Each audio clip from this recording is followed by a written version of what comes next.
La riforma di Esdra e Neemia portò Israele ad una propria identità, ma anche lo isolò dal resto del mondo.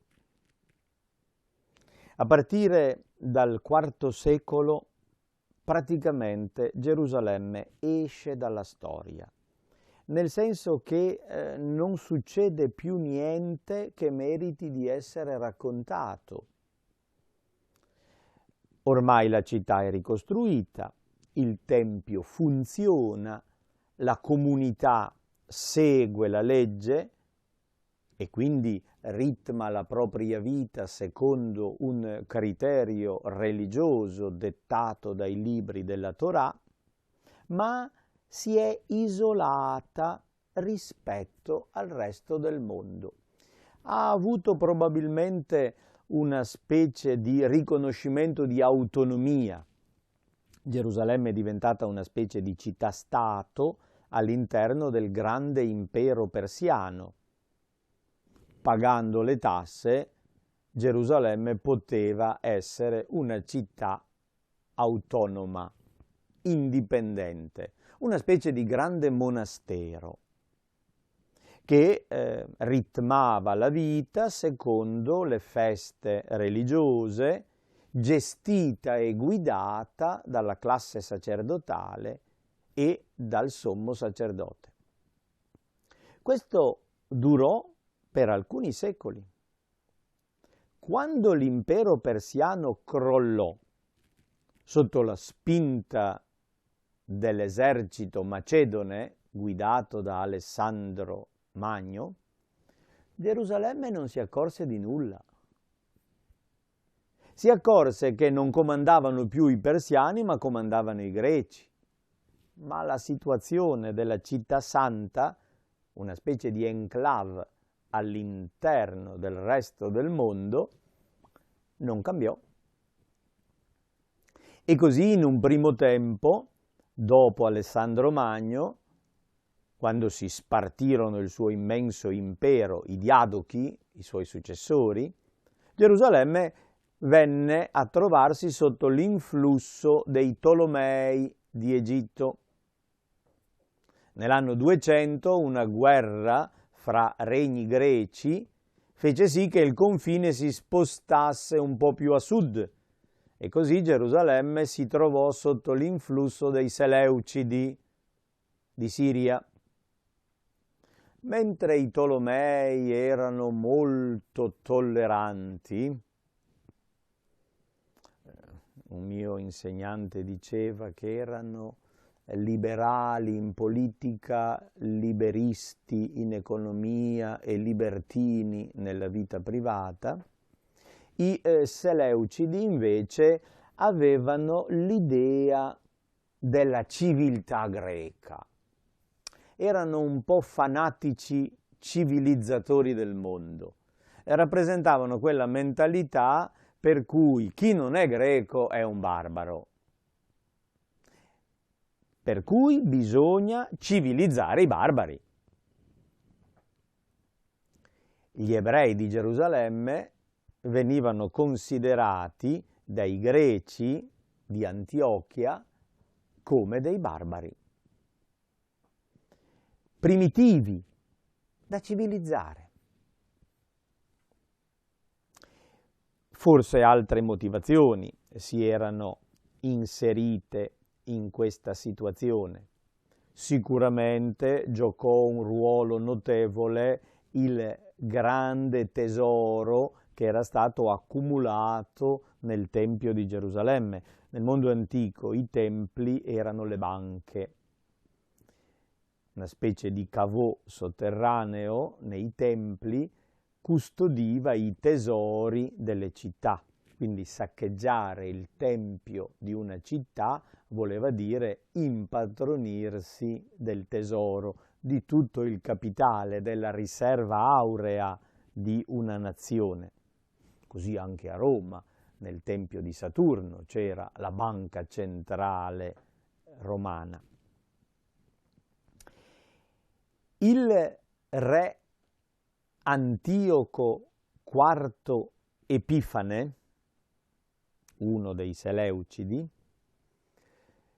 nella sua grandiosa mania di conquistare il mondo, si scontrò con diversi fallimenti e tornando con le pive nel sacco, dopo essere stato sconfitto dall'ennesima spedizione contro l'Egitto, passando da Gerusalemme pensò bene di rifarsi delle spese impadronendosi del tesoro del Tempio.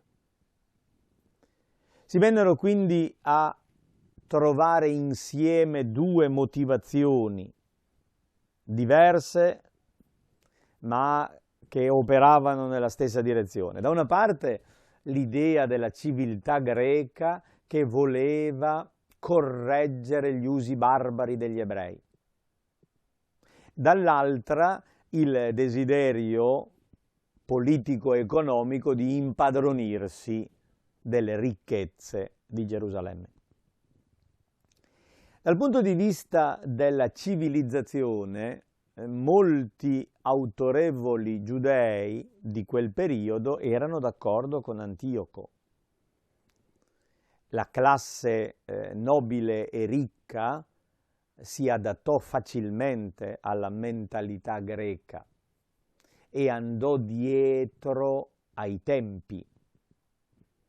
Il mondo greco portò in Gerusalemme due iniziative culturali che segnavano il mondo ellenista: il teatro e la palestra, lo sport e le opere teatrali, realtà che in Israele non erano conosciute. A Gerusalemme venne costruito un grande teatro e la cultura greca del teatro sbarcò a Gerusalemme e lo fecero costruire gli ebrei che comandavano.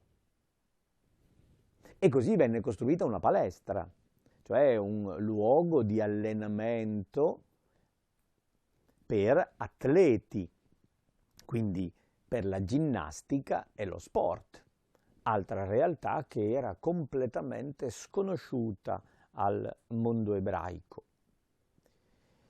I ricchi e i potenti di Gerusalemme apprezzarono molto la cultura teatrale e l'attività sportiva. Furono invece decisamente contrari i poveri, le classi basse, quelli che nella tradizione vennero chiamati i Cassidim, i fedeli, i devoti, alcune persone molto attaccate alla tradizione ebraica e sentirono questa moda greca come un pericoloso danno alle tradizioni ebraiche. Quando Antioco IV occupò Gerusalemme, prese tutto l'oro che riuscì a portar via, depose il sommo sacerdote sostituendolo con un altro avventuriero, il popolo reagì. Se prima aveva masticato amaro per lungo tempo, alla fine, di fronte all'imposizione della religiosità greca, quindi contro la religiosità ebraica, il popolo reagì.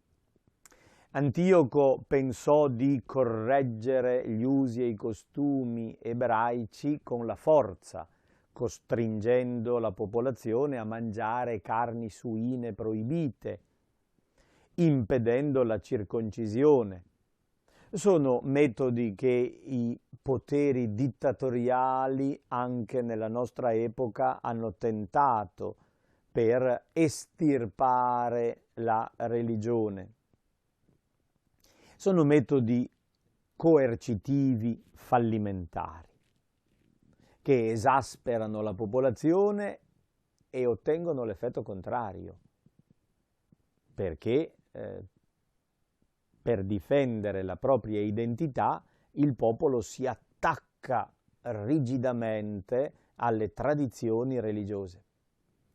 E così questo gruppo dei Chassidim, guidati da alcuni sacerdoti che contestavano la linea del Tempio, si ribellarono e scoppiò la rivolta detta dei Maccabei, perché guidata da un giovane sacerdote di nome Giuda, che era soprannominato Martello, probabilmente data la sua statura e la sua forza, doveva essere considerato un martello per gli eretici, e in aramaico martello si dice Maccavà, per cui il termine maccabeo, grecizzato, venne dato a tutta la sua famiglia e a tutto il movimento politico-religioso che ne derivò.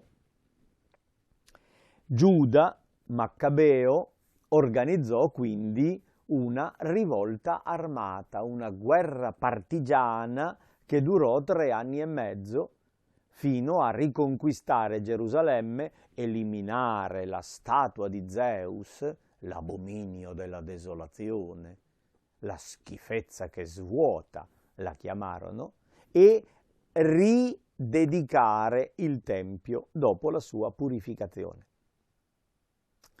Queste vicende della oppressione greca e della rivolta dei Maccabei sono raccontate in 2 libri chiamati Primo e Secondo libro dei Maccabei.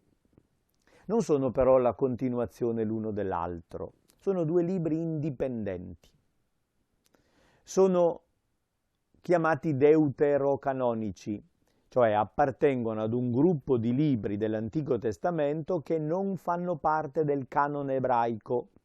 Sono stati scritti da ebrei ma in greco, e il canone palestinese non li ha incorporati, mentre erano considerati parte delle scritture canoniche dagli ebrei greci di Alessandria d'Egitto, e la tradizione cristiana ha accolto il canone giudeo-ellenista alessandrino, per cui noi li consideriamo parte della Bibbia, dell'Antico Testamento.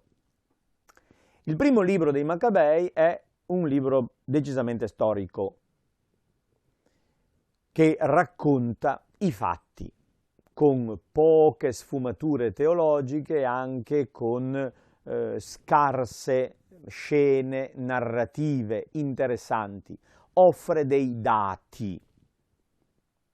Molto più interessante come narrazione è il secondo libro dei Maccabei, che racconta meno vicende ma le sviluppa in modo molto più affascinante, si dice patetico, nel senso che costruisce una narrazione che mira a suscitare il pathos, l'emozione, il sentimento.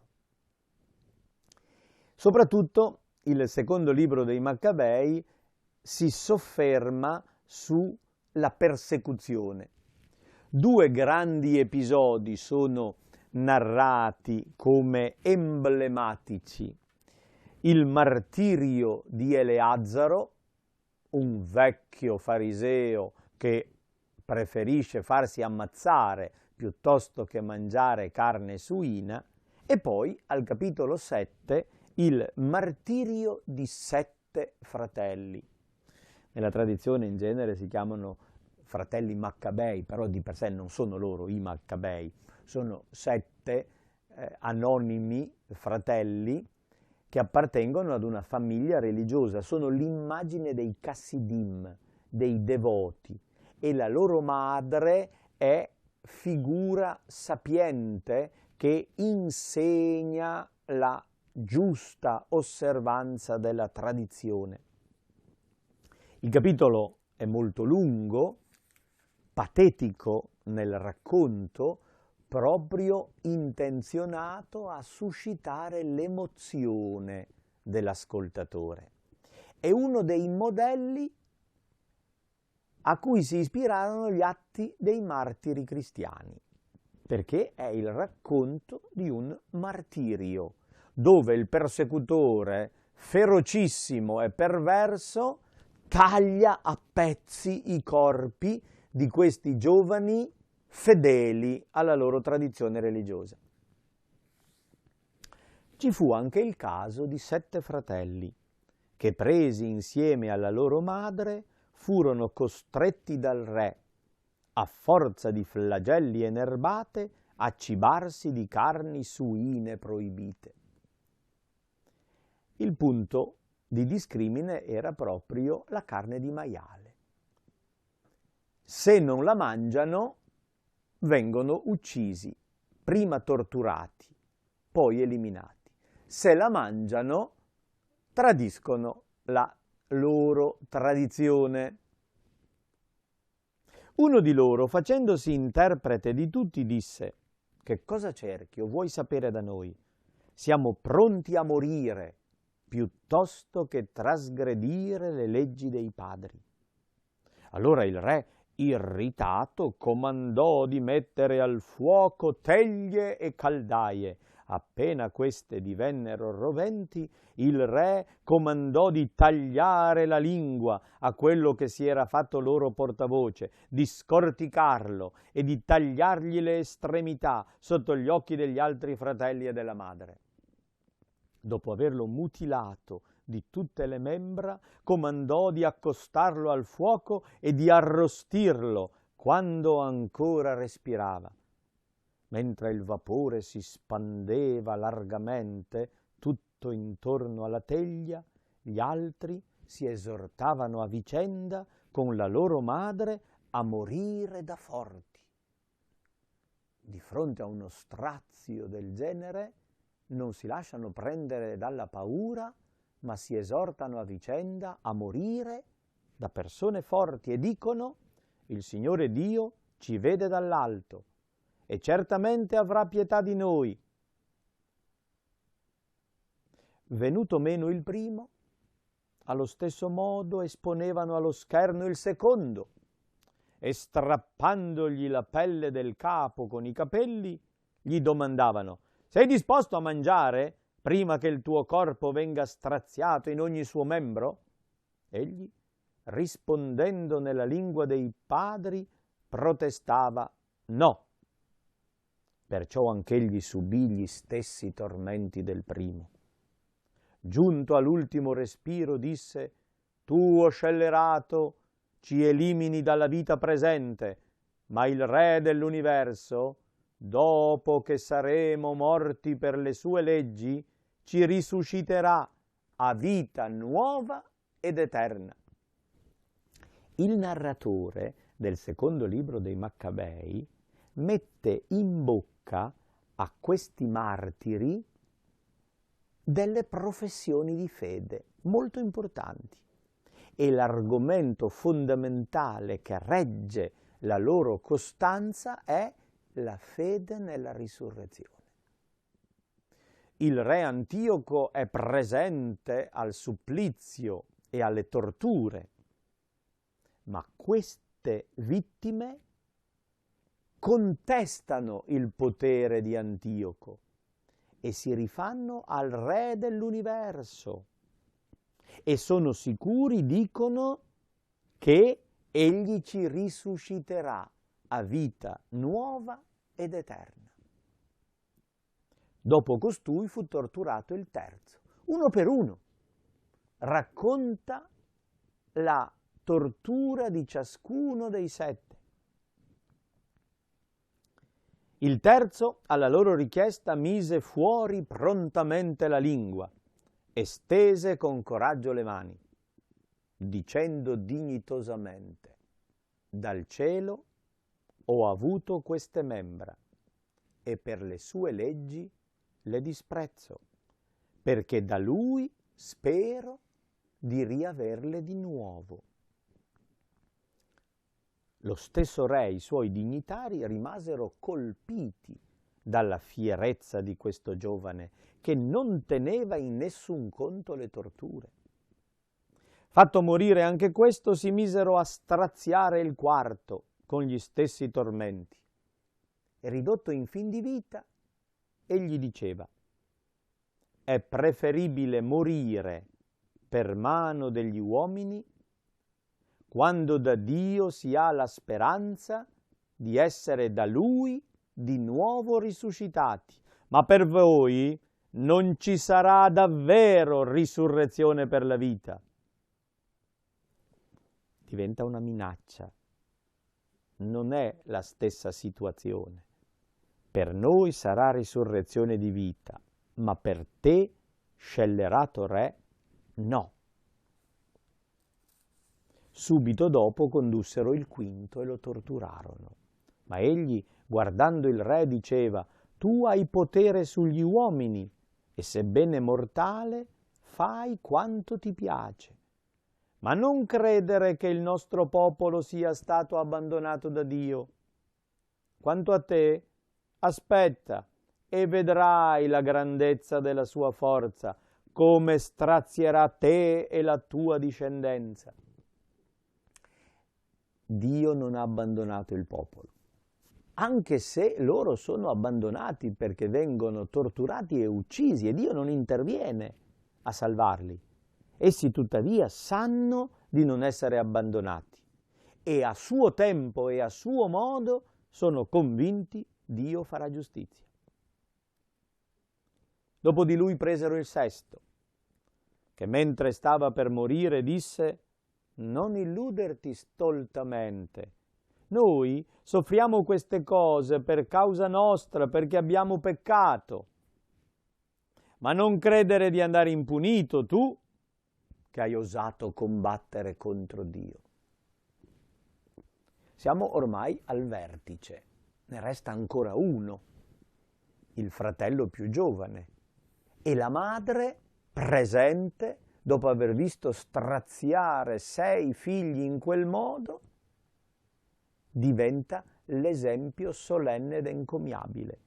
Soprattutto la madre, dice, era ammirevole e degna di gloriosa memoria, perché vedendo morire 7 figli in un solo giorno, sopportava tutto serenamente per le speranze poste nel Signore. Esortava ciascuno di loro nella lingua dei padri, piena di nobili sentimenti e temprando la tenerezza femminile. Con un coraggio virile diceva loro: non so come siete apparsi nel mio seno. Non io vi ho dato il respiro e la vita, né io ho dato forma alle membra di ciascuno di voi.